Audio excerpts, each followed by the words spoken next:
കുഴപ്പന സഭ എന്ന് പറയുന്നത് നിങ്ങൾക്ക് എല്ലാവർക്കും അറിയാം. അനാഥത്തിന് നടുവിൽ നമുക്ക് കർത്താവ് സ്ഥാപിച്ച ഒരു ചെറിയ സഭയാണ്. അവിടെ കൂടി വരുന്നവരെല്ലാം തന്നെ വളരെ കഴിവില്ലാത്തവരും ശാരീരികമായി ബുദ്ധിമുട്ടുള്ളവരും ഞെരുക്കമുള്ളവരും.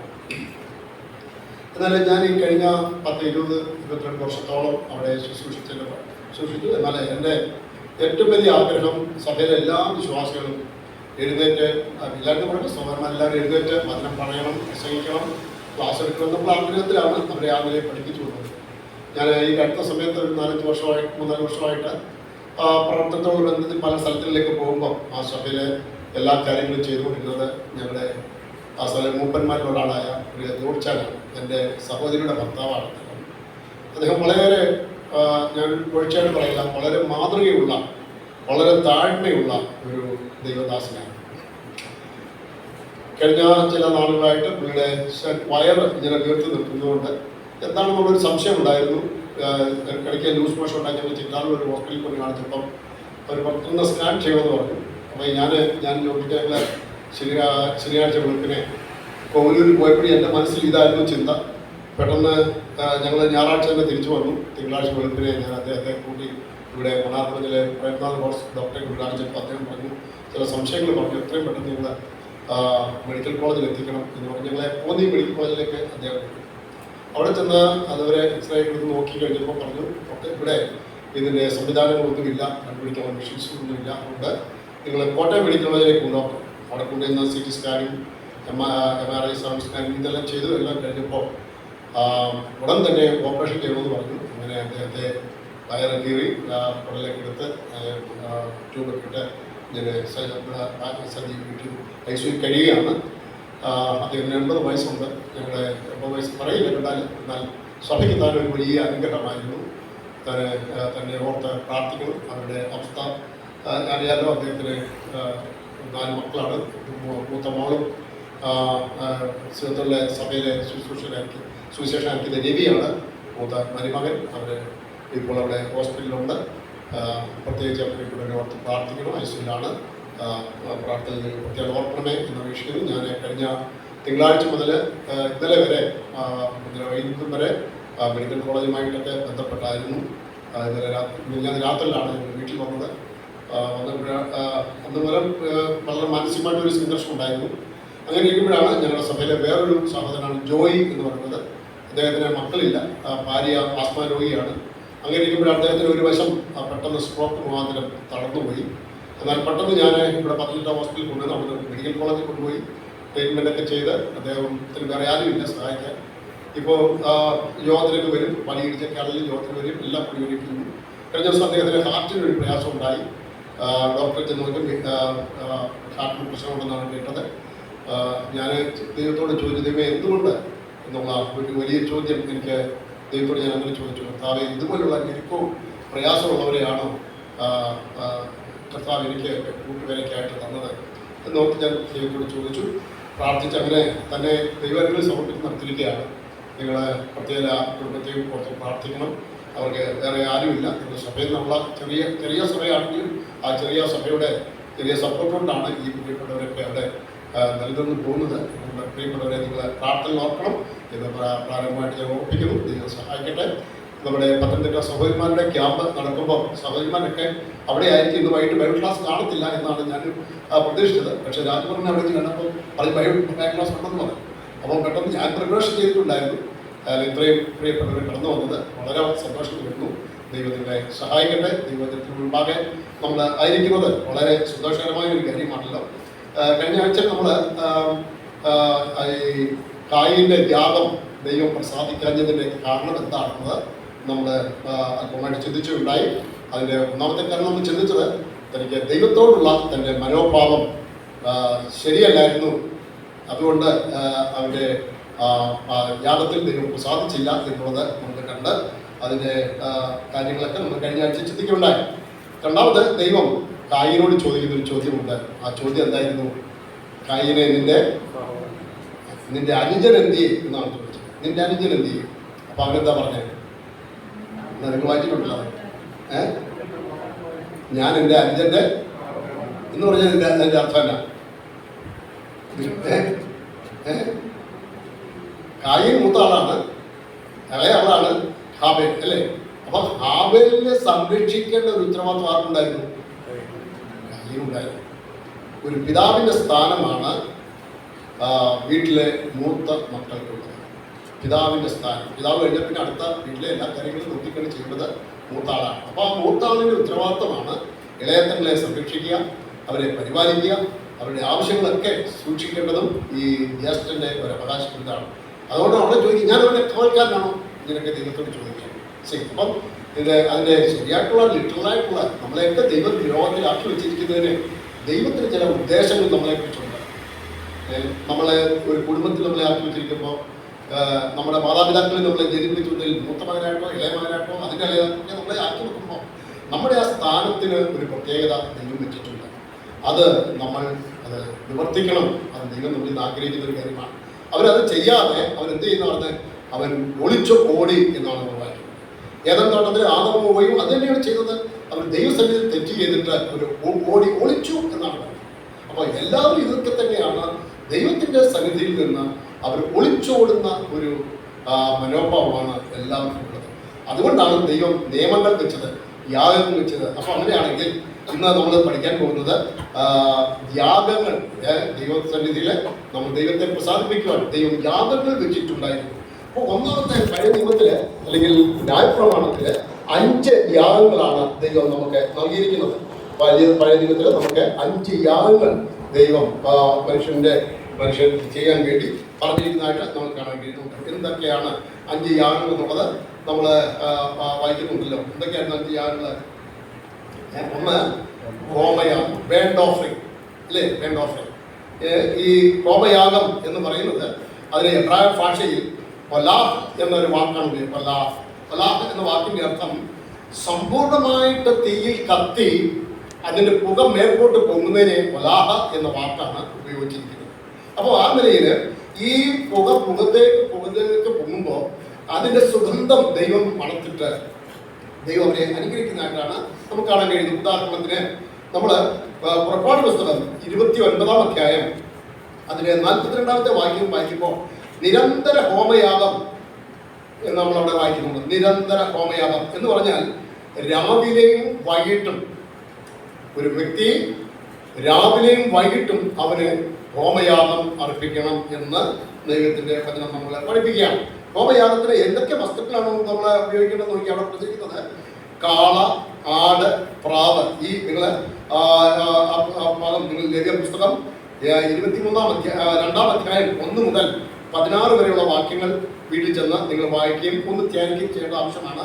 ലേവ്യ പുസ്തകം 2-ാം അധ്യായം അതിന് 1 മുതൽ 16 വരെയുള്ള വാക്യങ്ങൾ അവിടെ വായിക്കുമ്പോൾ നമ്മൾ കാളെ അർപ്പിക്കുന്നവരുണ്ട്, ആടിനെ അർപ്പിക്കുന്നവരുണ്ട്, ഇവൻ പ്രാവിനെ അർപ്പിക്കുന്നവരുണ്ട്. ഓരോരുത്തരുടെയും സ്ഥിതി, അവരുടെ സാമ്പത്തിക ശേഷിയോ അവരുടെ കഴിവോ പ്രാപ്തിക്കോ അനുസരിച്ച് ഈ യാഗം അർപ്പിക്കണം എന്നുള്ളതാണ് അവിടുത്തെ പ്രമാണം.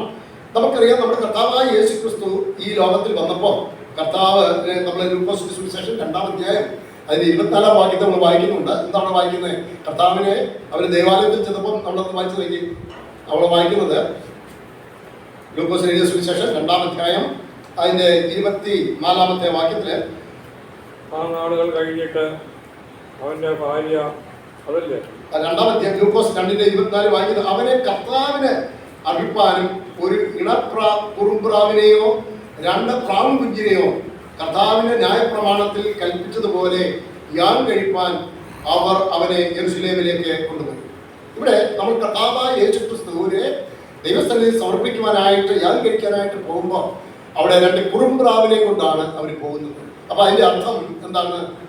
കർത്താവിന്റെ ആ കുടുംബം എത്രമാത്രം ദരിദ്രരായിരുന്നു, കഴിവില്ലാത്തവരായിരുന്നു എന്നുള്ളത് നമുക്ക് ചിന്തിക്കാൻ കഴിയും. എൻ്റെ പ്രിയമുള്ളവരെ, നമ്മുടെ കർത്താവ് അവൻ മഹാസമ്പന്നനാണ്. ഈ പ്രപഞ്ചത്തിന്റെ സൃഷ്ടാവായിരുന്ന കർത്താവ് ഈ ഭൂമിയിലേക്ക് വന്നപ്പോൾ അവൻ ജനിച്ചത് തന്നെ ഒരു സാധാരണ കുടുംബത്തിൽ അവൻ ജനിച്ചു.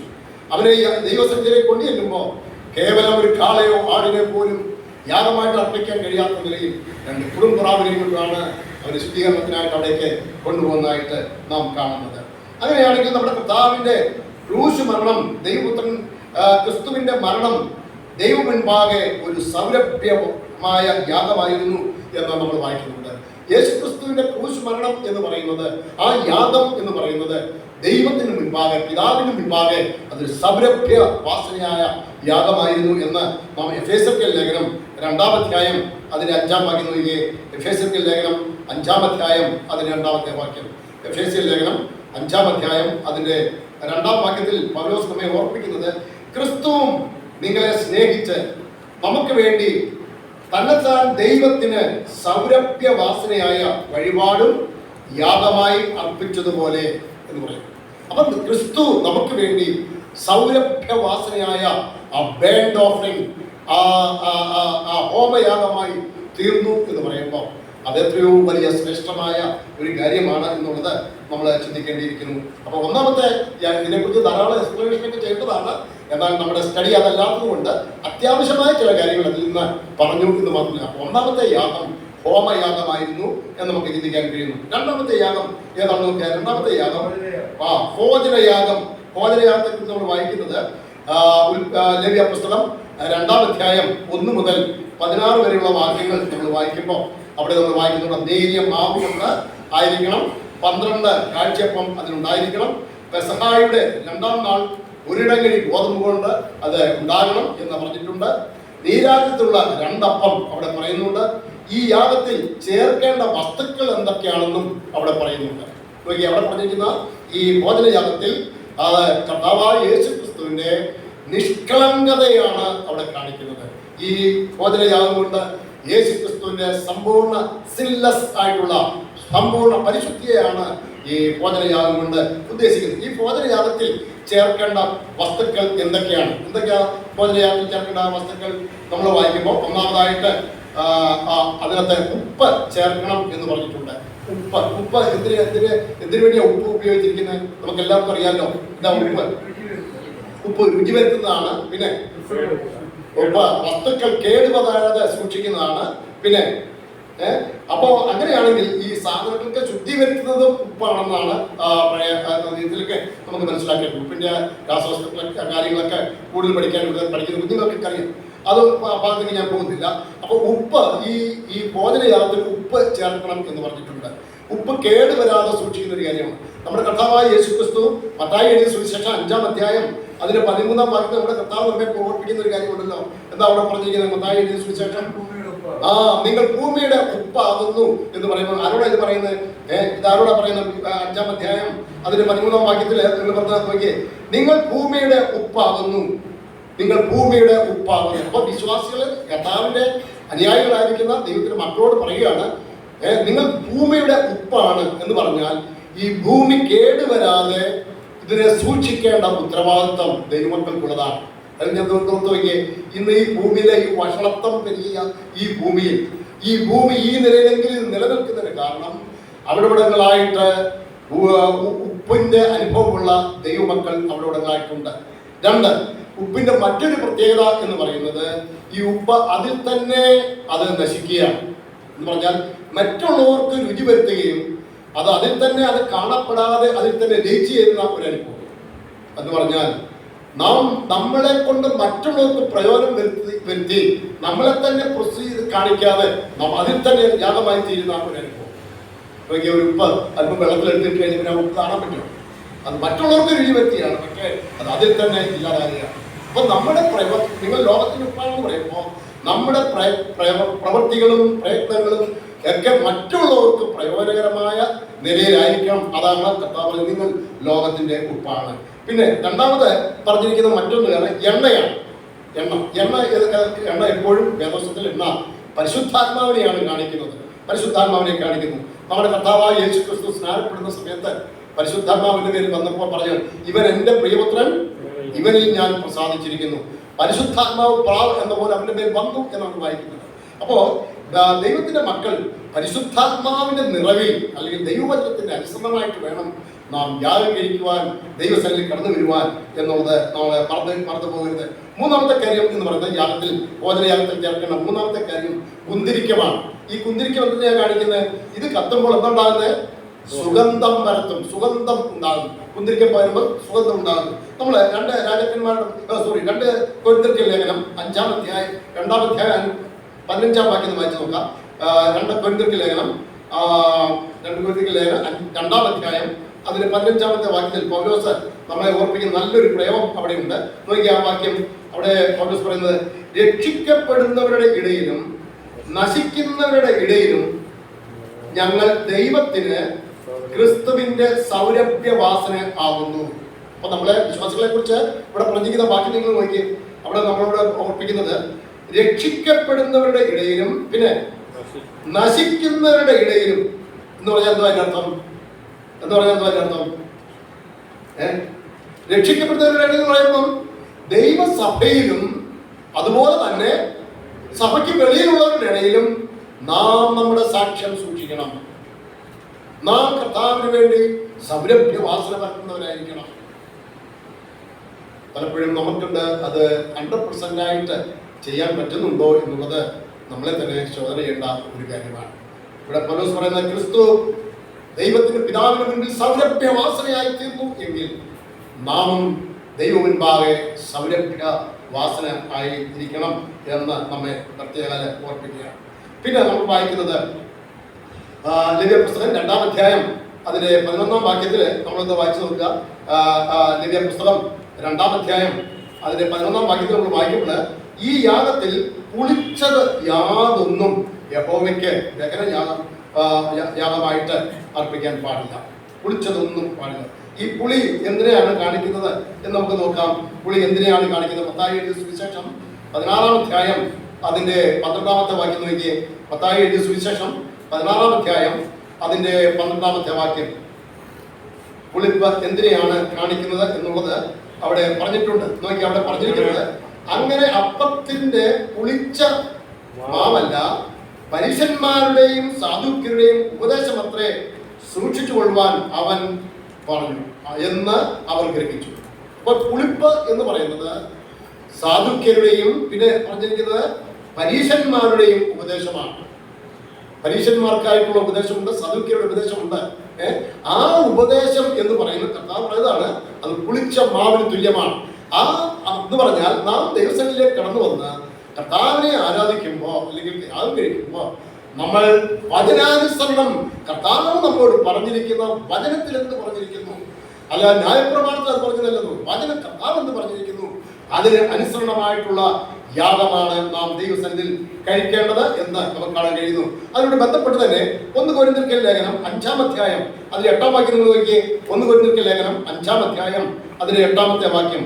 1 കൊരിന്ത്യർക്ക് ലേഖനം 5-ാം അധ്യായം അതിൽ 8-ാം വാക്യത്തിൽ പൗലോസ് ഓർക്കുന്നത്, നാം പഴയ പുളിമാവ് കൊണ്ടല്ല, തിന്മയും ദുഷ്ടതയും ആയ പുളിമാവ് കൊണ്ടല്ല, സ്വച്ഛതയും സത്യവുമായ പുളിപ്പില്ലായ്മ കൊണ്ട് തന്നെ ഉത്സവം ആചരിക്കുക.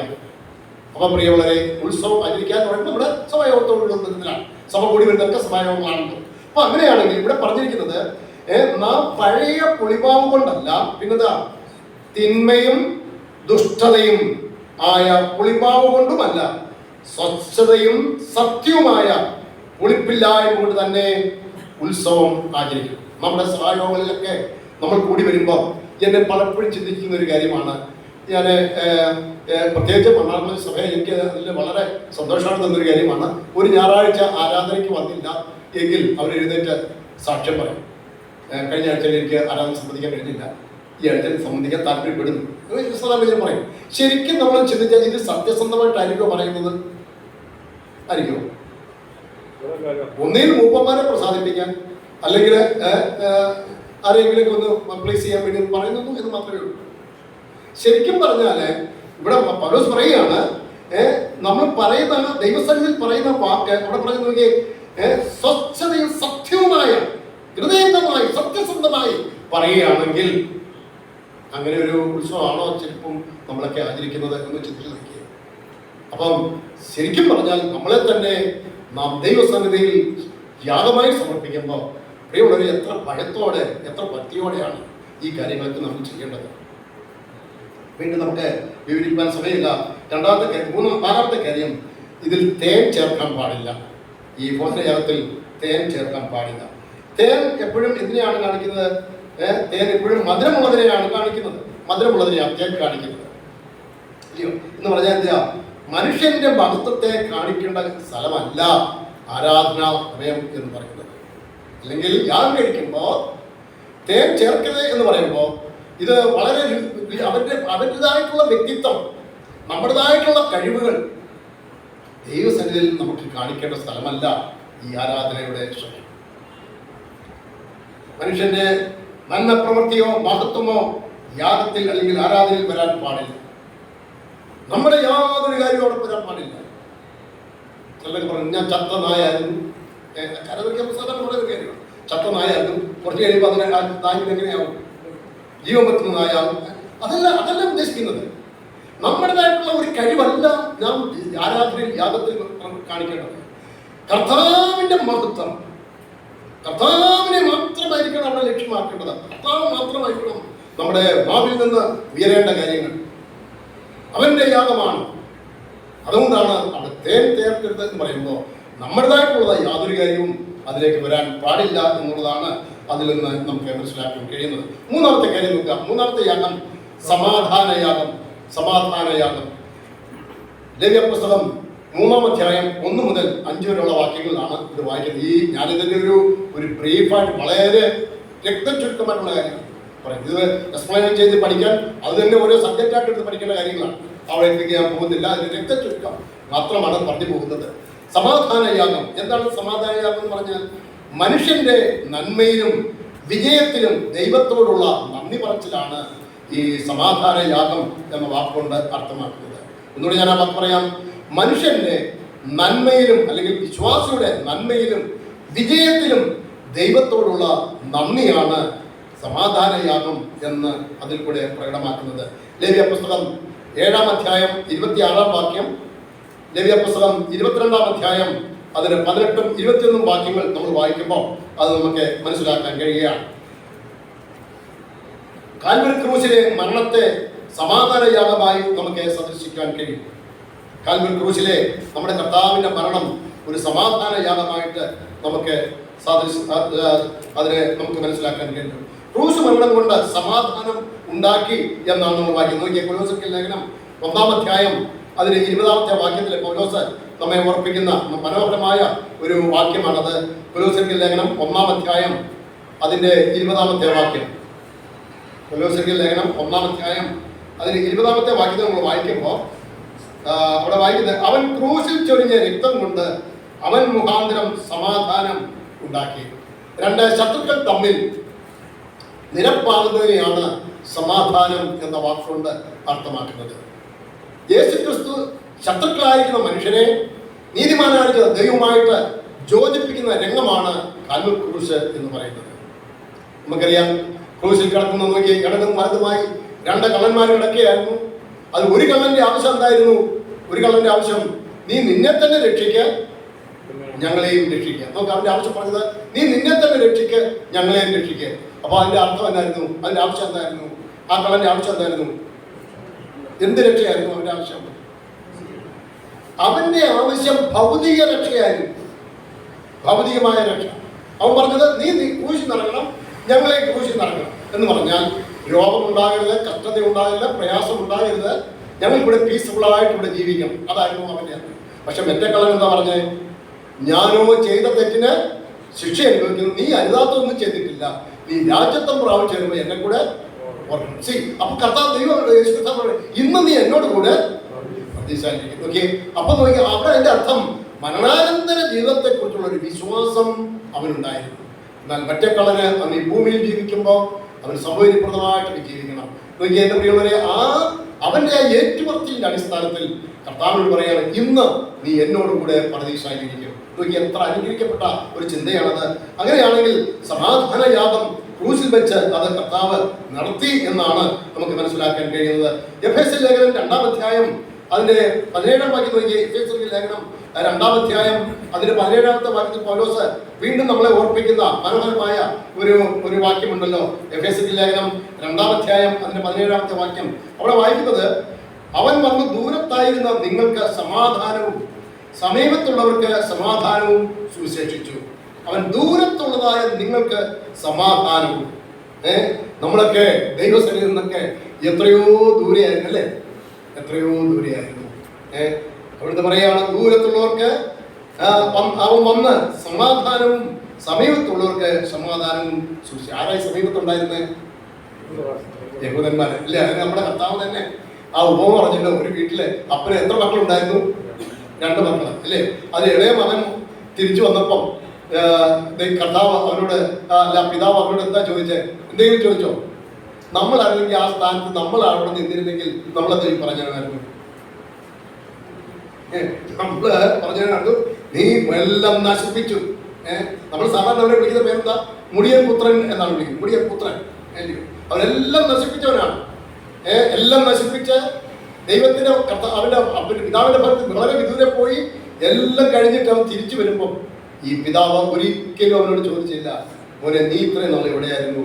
നീ എന്റെ വസ്തുക്കളെല്ലാം നഷ്ടപ്പെടുത്തിയല്ലോ എന്ന് ഒരക്ഷരം പറഞ്ഞില്ല. അതിന്റെ അർത്ഥം അവൻ ചെയ്ത തെറ്റിനേക്കാൾ വലുതാണ് ആ പിതാവിന്റെ സ്നേഹം. മനസ്സിലായല്ലോ? ആ മകൻ ചെയ്ത തെറ്റിനേക്കാൾ വലുതാണ് ആ പിതാവിന്റെ സ്നേഹം. ആ സ്നേഹത്തിന് മുൻപിൽ അതാണ് നമുക്കിവിടെ കാണാൻ കഴിയുന്നത്. നാം വളരെ വിദൂരയിലായിരുന്നു. ഈ പിതാവിന്റെ ഭവനത്തിലേക്ക് വരുമ്പോൾ നമുക്കൊരു യോഗ്യതയുണ്ടായിരുന്നു. പക്ഷേ നാം ദൈവത്തിലേക്ക് വരുമ്പോൾ, ക്രൂശിലേക്ക് നമ്മൾ കണ്ണുകൾ ഉയർത്തുമ്പോൾ പിതാവിനോട് കാണിച്ച മഹാസ്നേഹം, അതാണ് നമുക്ക് നമ്മുടെ ആരാധന സമാധാന യാഗത്തോടുള്ള ബന്ധത്തിൽ നാം ദൈവത്തിലേക്ക് വരുമ്പോൾ നമുക്ക് ഓർക്കുവാനുള്ളത്. പൗലോസ് പറയുകയാണ് 2-ാം അധ്യായം എഫെസ്യ ലേഖനത്തിന് 2-ാം അധ്യായം അതിന്റെ 14-ാം വാക്യം നോക്കുക. എഫെസ്യ ലേഖനം 2-ാം അധ്യായത്തിന്റെ 14-ാം വാക്യത്തിന് പൗലോസ് വീണ്ടും നമ്മെ ഓർപ്പിക്കുന്ന ഒരു വാക്യമുണ്ടല്ലോ. അവിടെ കൊണ്ട് അവൻ നമ്മുടെ സമാധാനം, അവൻ ഇരുപക്ഷത്തെയും ഒന്നാക്കി. അവൻ ഇരുപക്ഷത്തെയും ഒന്നാക്കി. ഒരുപക്ഷെ യഹൂദനും ജാതിയും തമ്മിൽ ഒന്നാകുന്ന ആ രംഗമായിരിക്കാം.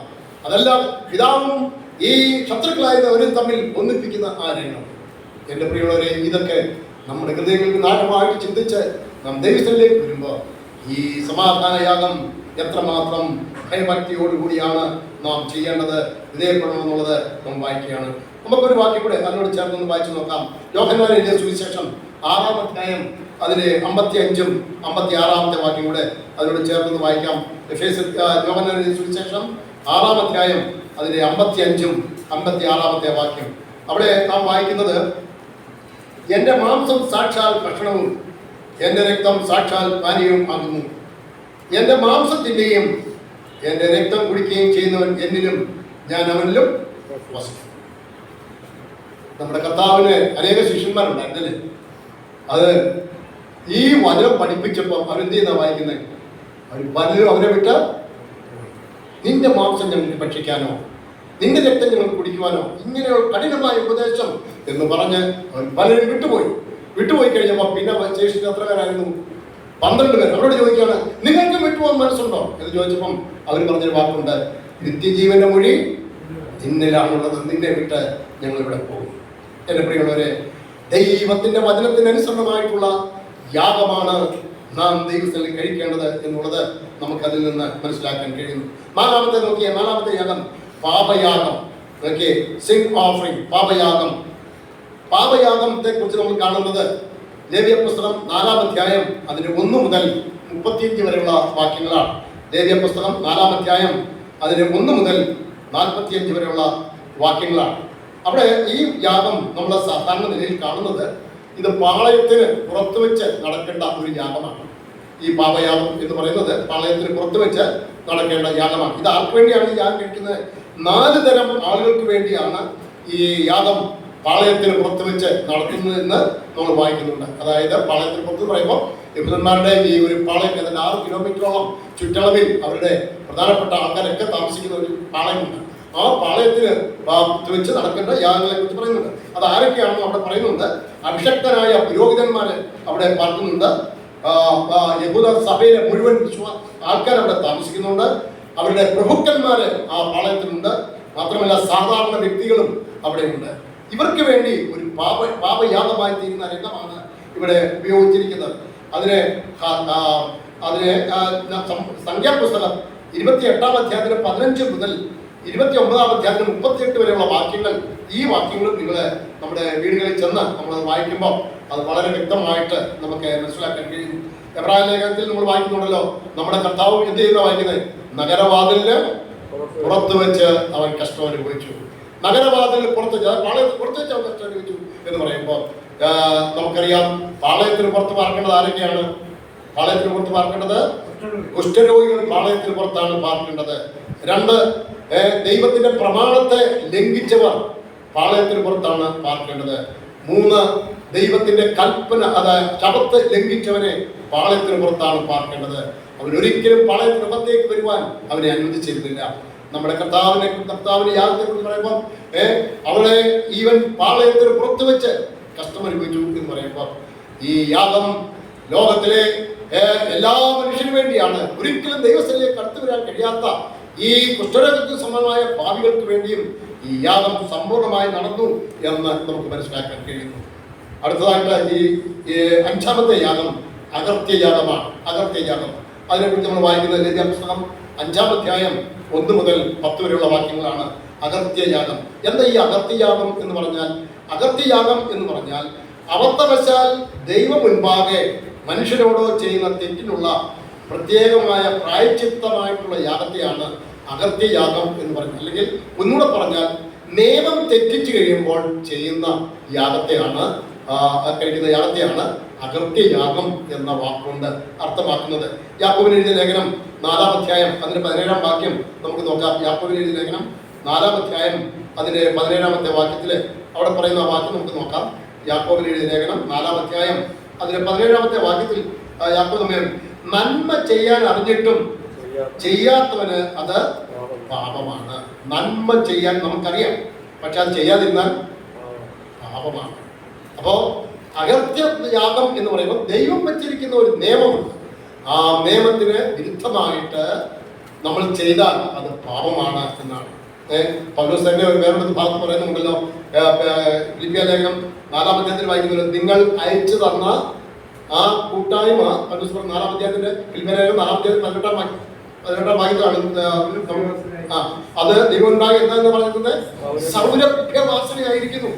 അപ്പൊ നോക്കിയേ, നാം ചെലവിടുന്ന ഓരോ നമ്മുടെ സമ്പത്തും ദൈവം മുൻപാകെ അത് സൗരഭ്യവാസനയാണ് എന്ന് നമുക്ക് ഈ വചനത്തിൽ വായിക്കാൻ കഴിയുകയാണ്. അപ്പോൾ ഇത്രയും കാര്യം നമ്മൾ 5 യാഗങ്ങളെ കുറിച്ച് നമ്മൾ കണ്ടു.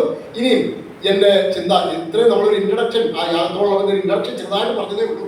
ഇനി നമ്മൾ ചിന്തിക്കാൻ പോകുന്ന കാര്യം, പുതിയ നിയമം ഈ ന്യായപ്രമാണത്തിൽ പറയാത്ത യാഗങ്ങൾ ഏതൊക്കെയാണ്, അതും കൂടെ നമുക്കൊന്ന് ചിന്തിക്കേണ്ടതായിട്ടുണ്ട്.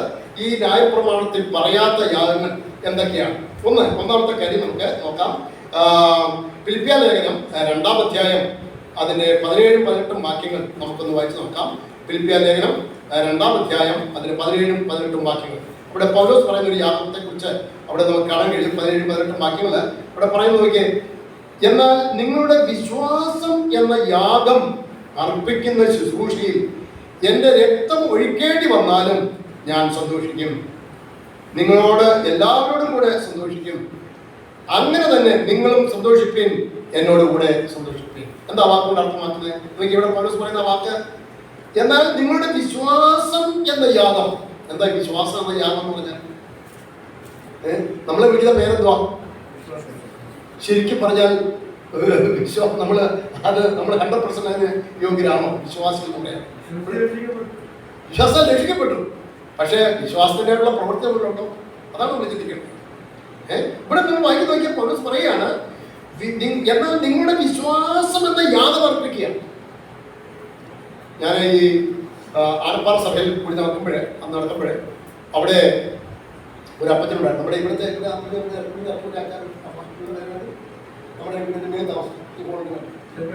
അല്ലല്ല ജോയിക്കൂടെ അദ്ദേഹം മധുരയിൽ പോയി ബിസിനസ് നടത്തും. അദ്ദേഹം എനിക്ക് തോന്നുന്നു 82 വയസ്സുണ്ട്. മധുരയിലാണ് പോയി കച്ചവടമൊക്കെ നടത്തി, ഈ മലക്കറി കച്ചവടങ്ങളൊക്കെ നടത്തി തിരിച്ചു വരുമ്പോൾ ഈ മണ്ണാർക്കുളം ജംഗ്ഷനിൽ വെച്ച് ഒരു ബൈക്കുകാർ വന്നവനെ അദ്ദേഹത്തെ ഇടിച്ച് താഴെ കാലുകളെ കീറിയിട്ട് രക്തം അങ്ങനെ വീഴുകയാണ്. അപ്പോ അദ്ദേഹം അവിടെ കിടന്നു പറഞ്ഞു, യഹോവ എന്നെ കഠിനമായി ശിക്ഷിച്ചു, എങ്കിലും അവൻ എന്നെ മരണത്തിന് ഏൽപ്പിച്ചിട്ടില്ല. അപ്പോൾ ആൾക്കാരോട് അദ്ദേഹം എന്തെങ്കിലും മാനസിക പ്രശ്നമായിരിക്കും എന്ന് വിചാരിച്ചു. ആൾക്കാരെല്ലാം ഓടിക്കൂടി ഈ ബൈക്ക് ഇടിച്ച പിള്ളേർ രണ്ടുപേരും അവിടെ നിൽക്കുകയാണ്. അവർക്ക് പോകാനും പറ്റുന്നില്ല. അപ്പോൾ അവർ പറഞ്ഞു, അപ്പച്ചാ നമുക്ക് ഹോസ്പിറ്റലിൽ പോകാം. അപ്പോൾ പറഞ്ഞു, നിങ്ങൾ പോ മക്കളെ, ദൈവം എന്നെ കഠിനമായി ശിക്ഷിച്ചു, എങ്കിലും എന്നെ മരണത്തിൽ ഏൽപ്പിച്ചിട്ടില്ല. ആൾക്കാർ കൂടി എന്ത് ചെയ്താലും ആശുപത്രി പോയാൽ അദ്ദേഹം തലയിൽ ഒരു തോർത്ത് കെട്ടിയിട്ടുണ്ട്. ആ തോർത്തിട്ട് ആ മുറിവിൽ കെട്ടിയിട്ട് ആ രക്തം ഒഴിക്കുന്ന ആ കാലുമായിട്ട് അദ്ദേഹം അടുത്ത ബസ്സിൽ കയറി ചിറ്റാടി വന്നു. അപ്പോൾ മുണ്ടപ്പാറയാണെന്ന് അവർ താമസിക്കുന്നത്. പിറ്റേ ദിവസം ഞങ്ങൾ ഈ വിവരം അറിഞ്ഞുകൊണ്ട് അദ്ദേഹം വയ്യത്തോടെ ഒരു വീട് വാടകയ്ക്ക് അവിടെ താമസിപ്പിക്കുക.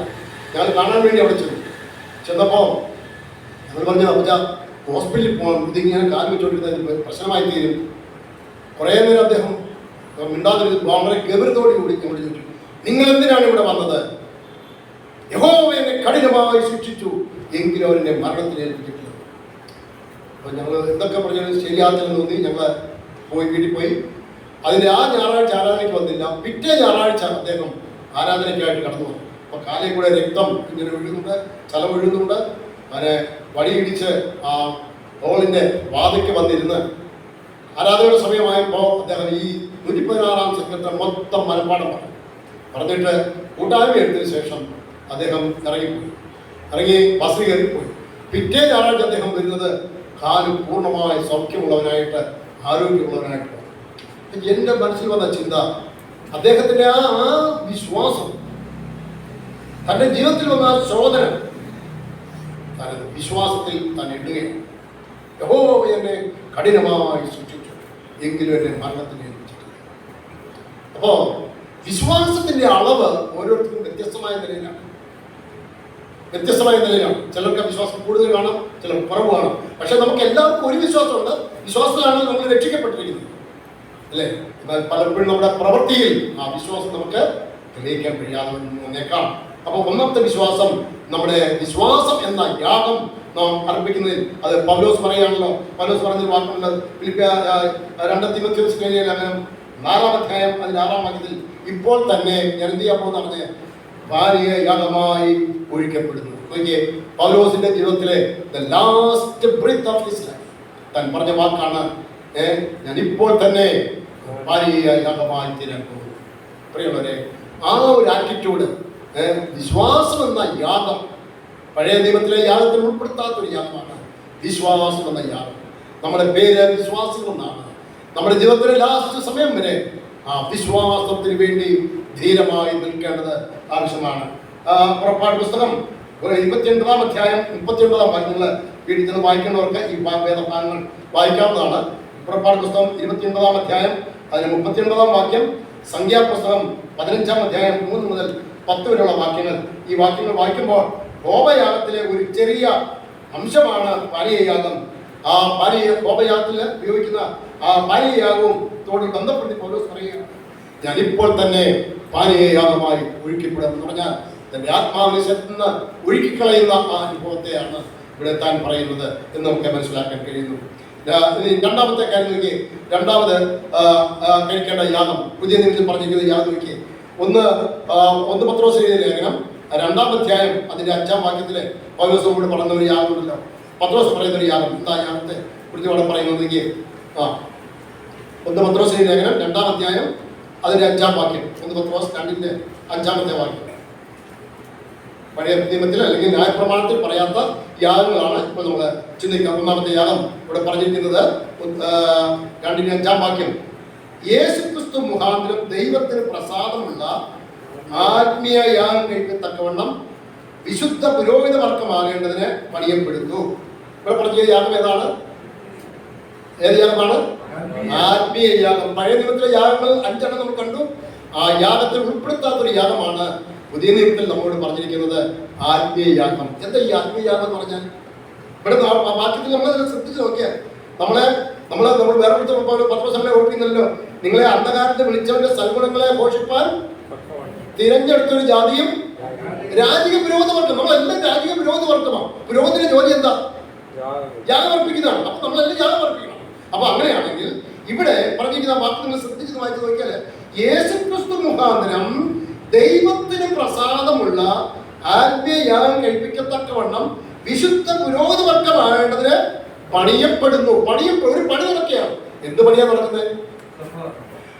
എക്സാക്ട്ലി സഭയെന്ന ആ മന്ദിരത്തിന് പണി നടക്കുകയാണ്. അപ്പോ അവിടെ കർത്താവ് തന്നെ പറഞ്ഞല്ലോ, നീ പത്രോസ് ആകുന്നു, ഈ പാറമേൽ ഞാൻ എന്റെ സഭയെ പണിയും. കർത്താവാണെന്ന് പണിയുന്നവൻ. കർത്താവ് പറയും ഞാൻ എൻ്റെ സഭ പണിയും. എന്നിട്ട് നോക്കിയ പണിയെ കുറിച്ചൊക്കെ നമ്മൾ വീണ്ടും കാണുന്നത് എഫേസ്യ ലേഖനം നോക്കിയ എഫേസ്യ ലേഖനം തന്നെ 2-ാം അധ്യായത്തിലേക്ക് വരാം. എഫേസ്യ ലേഖനം 2-ാം അധ്യായം അതിന്റെ 20-21 വാക്യം നോക്കിയേ. 20-21 വാക്യങ്ങൾ അവിടെ വായിക്കുമ്പോൾ ക്രിസ്തുയേശു തന്നെ മൂലക്കല്ലായിരിക്കെ നിങ്ങളെ അപ്പോസ്തലന്മാരും പ്രവാചകന്മാരും എന്ന അടിസ്ഥാനത്തിന്മേൽ പണിതിരിക്കുന്നു. അവനിൽ കെട്ടിടം മുഴുവനും യുക്തമായി ചേർന്ന് കർത്താവിൽ വിശുദ്ധ മന്ദിരമായി വളരുന്നു. അവനിൽ നിങ്ങളെയും ദൈവത്തിന്റെ നിവാസമാകേണ്ടതിന് ആത്മാവിനാൽ ഒന്നിച്ച് പണിയുന്നു എന്ന് പറഞ്ഞാൽ നമ്മളെല്ലാവരും ഒരു സഭയുടെ പണിക്കാരാണ്. മണ്ണാർപ്പളഞ്ഞ സഭയുടെ സ്ഥലം സഭയുടെ അംഗങ്ങളായിരിക്കാം ഒരുപക്ഷെ നമ്മൾ. അപ്പോൾ തന്നെ നമ്മൾ യൂണിവേഴ്സൽ സഭയുടെ അംഗങ്ങൾ കൂടിയാണ്. അപ്പൊ നമ്മുടെ ഉത്തരവാദിത്തം ആ സഭയോടുള്ള ബന്ധത്തിൽ നമ്മളെ നിവർത്തിക്കുന്നുണ്ടോ? ശരിക്കും നമ്മൾ ചിന്തിച്ചേ. എന്നെ എൻ്റെ സഭയിൽ ആക്കി വെച്ചിരിക്കുന്നതിന് ഒരു ഉദ്ദേശമുണ്ട്. ആ ഉദ്ദേശം നമ്മൾ പൂർണ്ണമായിട്ട് നിറവേറ്റുന്നുണ്ടോ? ആത്മീയ യാഗം കഴിക്കാൻ നാം ദൈവത്തിലേക്ക് കടന്നു വരുമ്പോൾ ഇന്നും എഴുന്നേറ്റ് നിന്ന് ഒരു വാക്യം വായിക്കാൻ കഴിയാത്ത എത്രയോ പ്രിയപ്പെട്ടവർ, ആത്മാവിൽ പ്രേരണയുണ്ടായ ഒരു പാട്ട് പാടാൻ കഴിയാത്തവർ, ഒന്ന് സ്തോത്രം ചെയ്യാൻ കഴിയാത്തവർ. ദൈവത്തിൽ പറയുകയാണ്, നിങ്ങൾ ആത്മീയ ഗ്രഹത്തിന്റെ പണിക്കാരാണ്, ആത്മീയ യാഗം കഴിക്കുന്നവരാണ്. നമ്മൾ ആരാധനയ്ക്കായിട്ട് ദൈവത്തിൽ കൂടി വരുമ്പോൾ നമ്മുടെ ആത്മീയ യാഗങ്ങൾ എങ്ങനെ ഇരിക്കുന്നു എന്നുള്ളത് നമ്മളെ തന്നെ ശോധന ചെയ്യണം. അത് ഒന്നാമത് പഴയ നിയമത്തിൽ ഉൾപ്പെടുത്താത്ത യാഗമാണ് ആത്മീയ യാഗം എന്ന് പറയുന്നത്. ഇനി നോക്കിയേ, രണ്ടാമത്തെ യാഗം നോക്കിയേ. രണ്ടാമത്തെ യാഗത്തെ കുറിച്ച് പറയുന്നത് ന്യായപ്രമാണത്തിൽ പറയാത്ത, ന്യായപ്രമാണം എന്ന് പറയുന്നത് മോശയുടെ കൽപ്പനപ്രമാണം പറയാത്ത സങ്കീർത്തനങ്ങൾ 50-ന്റെ 23-ാം വാക്യം നോക്കി. സങ്കീർത്തനം 50-ന്റെ 23-ാമത്തെ വാക്യം അവിടെ നമ്മൾ വായിക്കുന്ന ഒരു യാഗത്തെ കുറിച്ച് പറയുന്നുണ്ട്. 50-ന്റെ 23-ാമത്തെ വാക്യം അവിടെ വായിക്കുന്നത്, സ്തോത്രം എന്ന യാഗം അർപ്പിക്കുന്നവൻ എന്നെ മഹത്വപ്പെടുന്നു. എന്താ ഈ സ്തോത്രം എന്ന യാഗം? സ്തോത്രം എന്ന യാഗം നമ്മള് ഹോശയ്യ പ്രവചനം 14-ാം അധ്യായം അതിന് 2-ാം വാക്യം കൂടെ ഇതിനോട് ചേർന്ന് വായിക്കാം. ഹോശയ്യ പ്രവചനം 14-ാം അധ്യായം അതിന് 2-ാം വാക്യം ഇതിനോട് ചേർന്ന് വായിക്കുമ്പോൾ കുറെ കൂടെ നമുക്ക് ആശയം വ്യക്തമാക്കാൻ പറ്റും. ഹോശയ്യ പ്രവചനം 14-ാം അധ്യായം അതിന് 2-ാമത്തെ വാക്യം.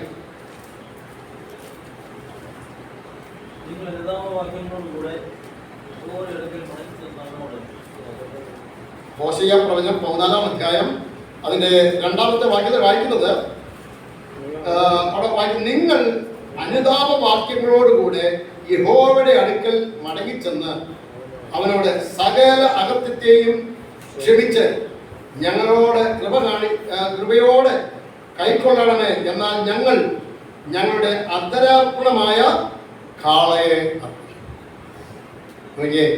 നാം ദൈവത്തിലേക്ക് കടന്നു വരുമ്പോൾ എൻ്റെ പ്രിയമുള്ളവരെ, നാം നമ്മളെ തന്നെ ഒന്ന് കണ്ടിട്ട് നമ്മുടെ നാവ് കൊണ്ട് സ്തോത്രം എന്ന യാഗം നമ്മൾ അർപ്പിക്കാറുണ്ടോ?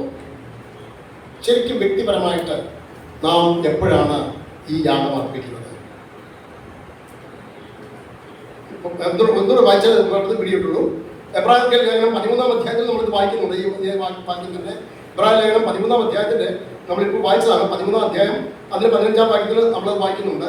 എബ്രാഹിം ലേഖനം 13-ാം അധ്യായം അതിന് 15-ാമത്തെ വാക്യം അവിടെ വായിക്കുന്നെങ്കിൽ, അതുകൊണ്ട് അവൻ മുഖാന്തരം നാം ദൈവത്തിന് അവന്റെ നാമത്തെ ഏറ്റുപറയുന്ന അധരഫലം എന്ന സ്തോത്രയാഗം ഇടവിടാതെ, അധരഫലം നാവ് കൊണ്ട് പറയുന്ന ആ യാഗം, ഒന്ന് നമ്മെ തന്നെ കണ്ടു കഴിഞ്ഞിട്ട് നമ്മുടെ നാവ് കൊണ്ട് ദൈവത്തോട് നാം നന്ദി പറയുന്ന ഒരു അനുഭവം നമുക്കുണ്ടാകുന്നുണ്ടോ? അതെപ്പോഴാണ് ആ യാഗം നമ്മൾ എപ്പോഴാണ് അർപ്പിക്കുന്നത്? ഇടപെടാതെ അർപ്പിക്കാൻ പറഞ്ഞിട്ട് അല്ലേ? ഇടപെടാതെ അർപ്പിക്കാൻ പറഞ്ഞു. നമ്മൾ മൗനമായിട്ടിരുന്നു കൊണ്ട്, എൻ്റെ കർത്താവേ, എന്നെ ഈ നിലയിൽ നീ സ്നേഹിച്ചല്ലോ, എന്നെ വീണ്ടെടുത്തല്ലോ, എൻ്റെ കുറവുകളെ, അവനവന്റെ കുറവുകളെ ഒന്ന് ദൈവസന്നിധിയിൽ കണ്ടിട്ട് അധരഫലമെന്ന ആ സ്തോത്രയാഗം നാം ദൈവസന്നിധിയിൽ അർപ്പിക്കണമെന്നാണ് ദൈവത്തിന്റെ വചനം നമ്മെ ഓർപ്പിക്കുന്നത്. അത് 2-ാമത്തെ യാഗം. 3-ാമത്തെ യാഗം നോക്കുക.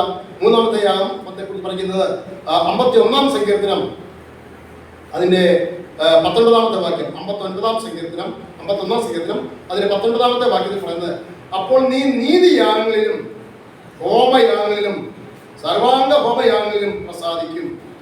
ഇവിടെ പറഞ്ഞിരിക്കുന്നത് നീതിയാകും. നീതിയാകും. സങ്കീർത്തനം 4:5 വാക്യത്തില് നമ്മൾ ആ ആശയം തന്നെ കാണുന്നുണ്ട്.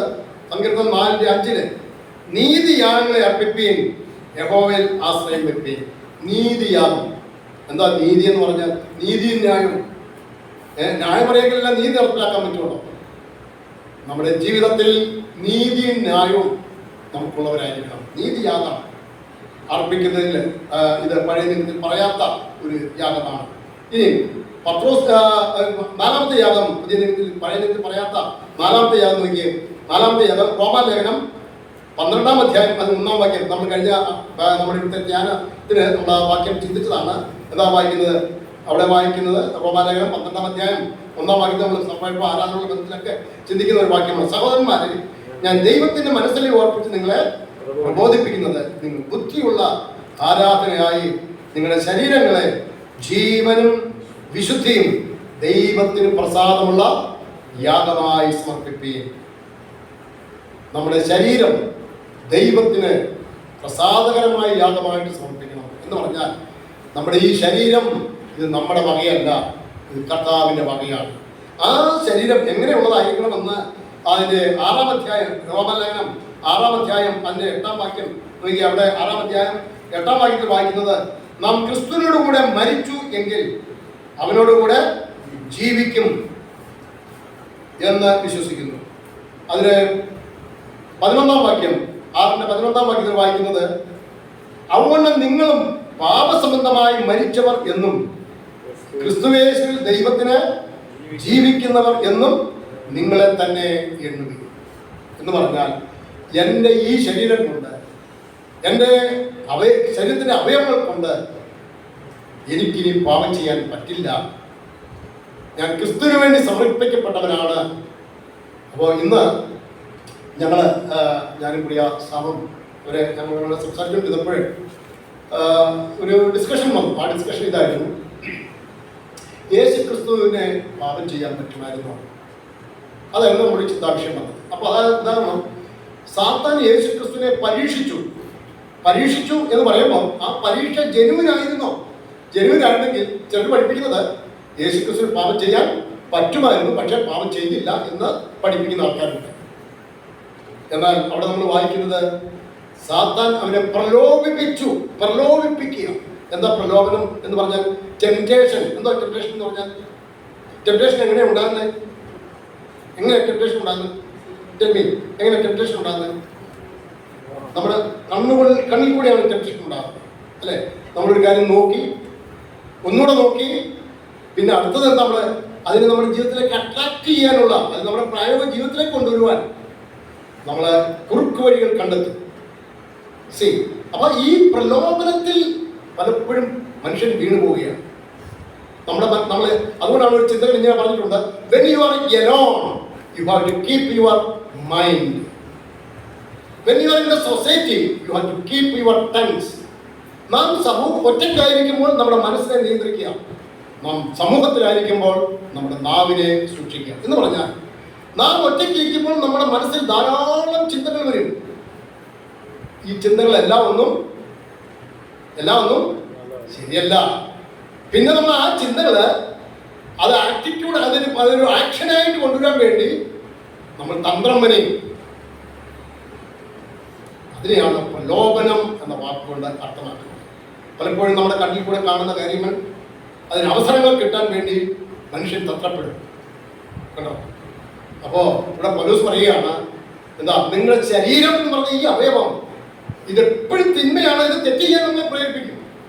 പക്ഷേ ഇവിടെ പൗലോസ് റോമാലേഖനത്തിൽ പറഞ്ഞത്, അതുകൊണ്ട് നിങ്ങളും പാപസംബന്ധമായി മരിച്ചവർ എന്നും ക്രിസ്തുയേശുവിൽ ദൈവത്തിന് ജീവിക്കുന്നവർ എന്ന് നിങ്ങളെ തന്നെ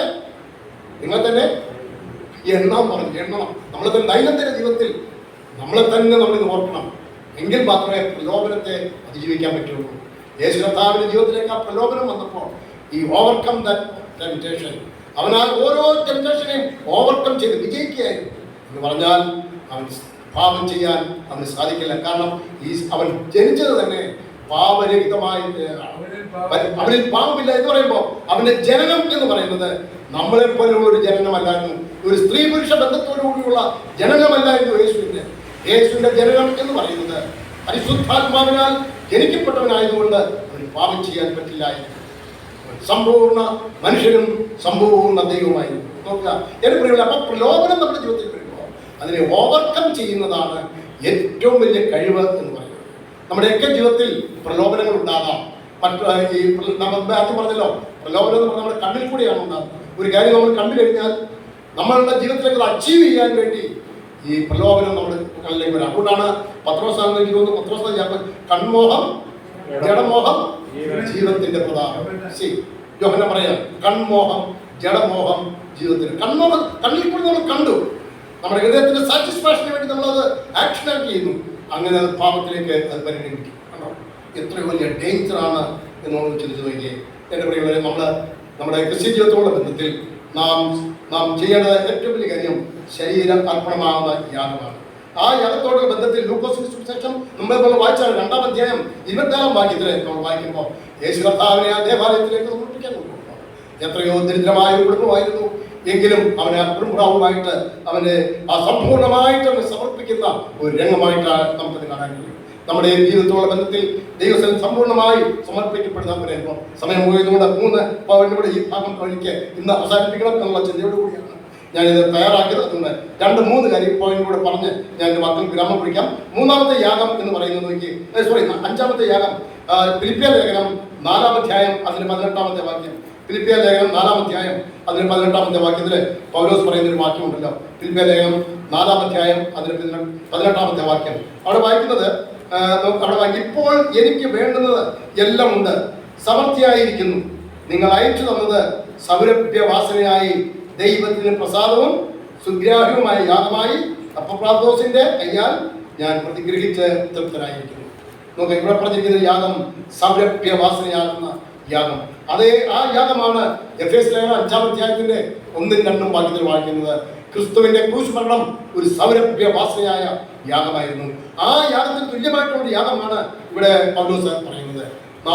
പൗലോസിനെ ഫിലിപ്പിയിലെ വിശ്വാസികൾ അവരയച്ചു കൊടുത്ത ആ കൂട്ടായ്മ, താൻ റോമൻ കാരാഗ്രഹത്തിൽ കിടക്കുമ്പോൾ ഫിലിപ്പിയിലെ സഭ തന്നോട് കാണിച്ച കൂട്ടായ്മ താൻ പറയുകയാണ്, ദൈവസന്നിധിയിൽ അത് സുഗ്രാഹ്യമായ സൗരഭ്യവാസനയായ യാഗമാണ്. പ്രിയമുള്ളവരെ, ഞാൻ നിങ്ങൾ കർത്താവിന്റെ വേലയ്ക്ക് വേണ്ടി ചെലവിടുന്നത് അതൊരിക്കലും ഒരു നഷ്ടമല്ല, ദൈവസന്നിധിയിൽ സുഗ്രാഹ്യമായ യാഗമാണ് എന്ന് കാണുന്നു. 6-ാമത്തെ പോയിന്റിലേക്ക് വരാം. 6-ാമത്തെ യാഗം എന്ന് പറയുന്നത് നന്മയും കൂട്ടായ്മയും കാണിക്കുന്ന യാഗം. നന്മയും കൂട്ടായ്മയും കാണിക്കുന്ന യാഗം. എബ്രായർ ലേഖനം 13-ാം അധ്യായം അതിന് 16-ാമത്തെ വാക്യം. എബ്രായർ ലേഖനം 13-ാം അധ്യായം അതിന് 16-ാമത്തെ വാക്യം. എബ്രായർ ലേഖനം 13-ന്റെ 16-ാമത്തെ വാക്യത്തില് അവിടെ വായിക്കുന്നു, ആകയാൽ നാം അവന്റെ നിന്ന ചുമന്നും കൊണ്ട് പാളയത്തിന് പുറത്ത് അവന്റെ അടുക്കൽ ചെല്ലുക. 16-ാം വാക്യം, നന്മ ചെയ്യുവാനും കൂട്ടായ്മ കാണിപ്പാനും മറക്കരുത്, ഈ വക യാഗത്തിലല്ലോ ദൈവം പ്രസാദിക്കുന്നത്. നന്മ ചെയ്യുക, കൂട്ടായ്മ കാണിക്കുക, അതൊരു യാഗമായിട്ടാണ് ഇവിടെ പറഞ്ഞിരിക്കുന്നത്. അതിന്റെ 13-ാം അധ്യായം അതിന് 2-ാം വാക്യത്തിൽ വായിക്കുന്നത്, അവിടെ വായിക്കുന്നത്, അതിൽ സൽക്കാരം മറക്കരുത്, അതിനാൽ ചിലർ അറിയാതെ ദൈവദൂതന്മാരെ സൽക്കരിച്ചിട്ടുണ്ടല്ലോ. 3-ാം വാക്യത്തില് വീണ്ടും നമ്മൾ വായിക്കും, നിങ്ങളും തടവുകാർ എന്ന പോലെ തടവുകാരായും നിങ്ങളും ശരീരത്തിൽ ഇരിക്കുന്നവരാകിയാൽ കഷ്ടം അനുഭവിക്കുന്നവരെയും ഓർത്തുകൊള്ളുകയും. അപ്പോ അത് നന്മയും കൂട്ടായ്മയാകുന്ന യാഗമാണ്. അവസാനത്തെ യാഗം കൂടെ പറഞ്ഞ് ഞാൻ വാക്കുന്നത് വിരമിക്കട്ടെ. അവസാനത്തെ റോമാലേഖനം 15-ാം അധ്യായം അതിന് 15-ാമത്തെ വാക്യം. റോമാലേഖനം 15-ാം അധ്യായം അതിന് 15-ാമത്തെ വാക്യം. അവിടെ പറഞ്ഞിരിക്കുന്ന ആ വാക്യം കൂടെ വായിച്ച് നമുക്ക് ഇന്ന് രാത്രി നമ്മുടെ ക്ലാസ് ഇവിടെ അവസാനിപ്പിക്കാം. റോമാലേഖനം 15-ാം അധ്യായത്തിന്റെ 15-ാമത്തെ വാക്യം. അവിടെ പറയുന്ന ആ യാഗത്തെ, എങ്കിലും ജാതികൾ എന്ന വഴിപാട് പരിശുദ്ധാത്മാവിനാൽ വിശദീകരിക്കപ്പെട്ടിട്ട് പ്രസാദകരമായ തീരുവാൻ ഞാൻ ദൈവത്തിന്റെ സുവിശേഷ മോഷണം പുരോഹിതനായി അനുഷ്ഠിച്ചുകൊണ്ട് ജാതികളിൽ ക്രിസ്തുയേശുവിൽ ശുശ്രൂഷകനായിരിക്കേണ്ടതിന് ദൈവം എനിക്ക് നൽകിയ കൃപ നിമിത്തം നിങ്ങളെ ഓർമ്മപ്പെടുത്തും വണ്ണം ഞാൻ ചിലയിടത്ത് അതിധൈര്യമായി നിങ്ങൾക്ക് എഴുതിയിരിക്കുന്നു. ഇവിടെ ജാതികള് എങ്കിൽ ജാതികൾ എന്ന വഴിപാട് നോക്കിയ പൗലോസ് തന്റെ ദർശനം എന്ന് പറയുന്നത് സുവിശേഷം പറഞ്ഞ് ജാതികളെ ഒരാളെ കർത്താവിലേക്ക് ആദായപ്പെടുത്തണം, എന്നുള്ള ചിന്ത തന്നെ വളരെയധികം ധരിച്ചിരുന്നു. പ്രിയമുള്ളവരെ, രക്ഷിക്കപ്പെട്ട വേറെ ഏതൊരു ദൈവത്തിൻ്റെയും ചിന്ത ഇതായിരിക്കണം: സുവിശേഷം അറിയിക്കുന്നത് ഒരു യാഗമായിട്ട് നാം കരുതിക്കൊണ്ട് ദൈവത്തിന് പ്രസാദകരമാണെന്നുള്ള ചിന്തയോടുകൂടെ നാം പ്രവർത്തിക്കണം എന്നുള്ളത് ദൈവം നമ്മളിൽ നിന്ന് ആഗ്രഹിക്കുന്ന ഒരു കാര്യമാണ്. അപ്പോൾ ഒന്നാമത്തെ യാഗം, പുതിയ ദൈവത്തിൽ നാം അനുഷ്ഠിക്കുന്ന ഒന്നാമത്തെ യാഗം ആത്മീയ യാഗമാണ്. 2 സ്തോത്ര യാഗമാണ്. 3 നീതി യാഗമാണ്. 4 ശരീര സമർപ്പണമാകുമെന്ന യാഗമാണ്. 5 സൗരഭ്യ വാസന പരത്തുന്ന യാഗമായിരിക്കണം. 6 നന്മയും കൂട്ടായ്മയും കാണിക്കുന്ന യാഗമായിരിക്കണം. 4 ജാതികളോട് സുവിശേഷം അറിയിക്കുന്ന യാഗം നാം ചെയ്യണം എന്ന് ദൈവത്തിന്റെ ആത്മാവ്, ദൈവത്തിന്റെ വചനത്തിലൂടെ നമ്മെ ഓർപ്പിക്കുകയാണ്. നാം നമ്മെ തന്നെ ശോധന ചെയ്തുകൊണ്ട് ഈ നിലയിലുള്ള ഒരു യാഥാർത്ഥ്യമാണോ നാം ദൈവത്തിൽ കഴിക്കുന്നത് എന്നുള്ള ചിന്തയോടുകൂടെ വരുന്ന ദിവസങ്ങളായിരിക്കാൻ വലിയവനാം ദൈവം ഈ വചനങ്ങളാലും നമ്മെ സഹായിക്കട്ടെ എന്ന് പ്രാർത്ഥിച്ചുകൊണ്ട് ഞാൻ വാർത്ത വിരമിക്കുന്നു. കർത്താവിന്റെ വിലയേറിയ നാമം ഇന്നും എന്നേക്കും വാഴ്ത്തപ്പെടുമാറാകട്ടെ.